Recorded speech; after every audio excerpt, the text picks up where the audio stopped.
शाम का अंधेरा गहराता जा रहा था। नवंबर के आखिरी हफ्ते का समय था। हल्की हल्की ठंड पड़ने के कारण शहर के पार्क में बस इक्का दुक्का लोग ही थे। उसी पार्क में दो सहेलियां भी बैठी थी। एक का नाम था शोभा और दूसरी का कोमल। कोमल के पिता एक सरकारी अधिकारी थे जिनका हाल ही में इस शहर में ट्रांसफर हुआ था। चल कोमल, सब लोग जा चुके हैं, अब हमें भी चलना चाहिए। यहाँ ज्यादा देर तक रुकना ठीक नहीं है। मैंने लोगों से सुना है कि यहाँ रात को एक मुंह जली चुड़ैल घूमती है। कई लोगों ने तो उसे देखा भी है। बड़ा ही भयानक चेहरा है उसका। बस 5 मिनट और शोभा, वैसे भी इस कोरोना की वजह से सारा दिन घर में ही बैठना पड़ता है। थोड़ी देर और रुक जाना यार। शोभा मुस्कुराकर वहीं बैठ गई। तभी उसकी नजर पार्क के गेट पर पड़ती है। वहां एक लड़का अपनी बाइक के साथ खड़ा होता है। देख कोमल, वही लड़का जो कल भी आया था। मुझे लगता है कि ये तेरा दीवाना हो गया है। मैं खूब समझती हूँ ऐसे दीवानों को। ये सब अमीर बाप की बिगड़ी हुई औलाद है। काम धाम तो कुछ होता नहीं, बस बैठे बैठे आशिकी सूझती है। कुछ भी हो, वैसे लड़का है भी खूब गोरा चिट्टा और तगड़ा, और रईस तो ये है ही।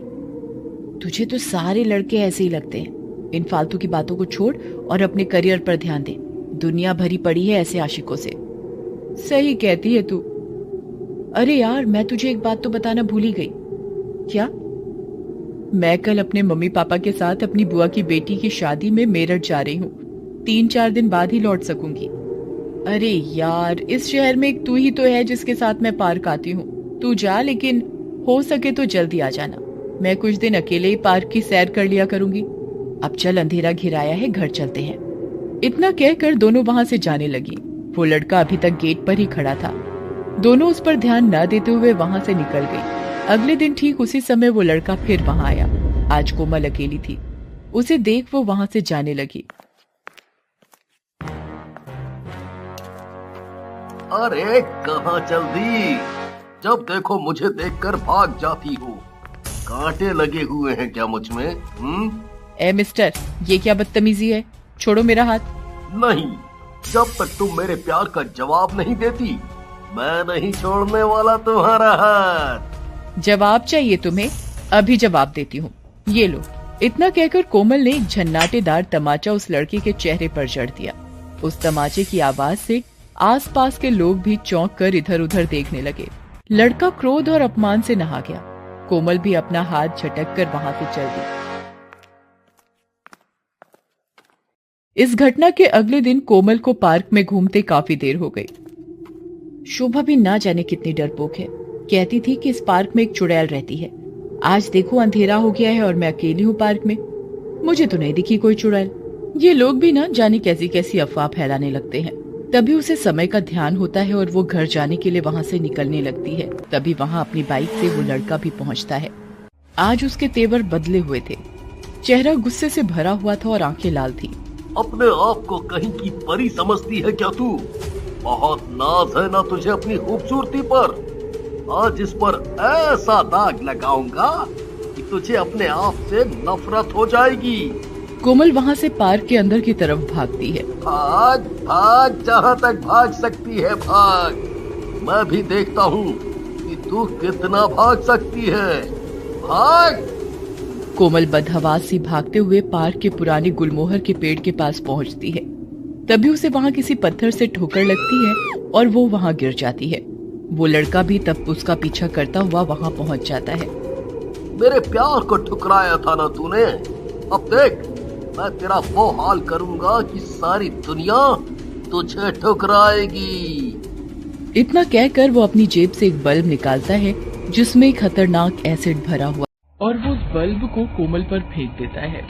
मारे डर के कोमल अपनी आंखें बंद कर लेती है, लेकिन आज विधाता को कुछ और ही मंजूर था। उस बल्ब को कोमल तक पहुंचने से पहले ही कोई अपने हाथ में थाम लेता है। कोमल आंखें खोलती है। वहाँ एक लड़की खड़ी थी। उसी ने इस तेज एसिड वाले बल्ब को थाम रखा था। उसे देखकर उस लड़के के पसीने छूट जाते हैं। तुम रश्मि, तुम तो मर चुकी थी और तुम्हारा चेहरा ऐसे कैसे हो गया? मैंने तो तुम्हारे चेहरे पर। हाँ, मैं रश्मि, जिसके चेहरे पर तूने 2 साल पहले तेजाब फेंक कर जला दिया था। देखना चाहता है मेरा असली चेहरा तो देख। फिर धीरे धीरे रश्मि का चेहरा बदलने लगता है। कोमल और वो लड़का दोनों देखते हैं कि उसका चेहरा धीरे धीरे एक जले हुए चेहरे में बदल जाता है।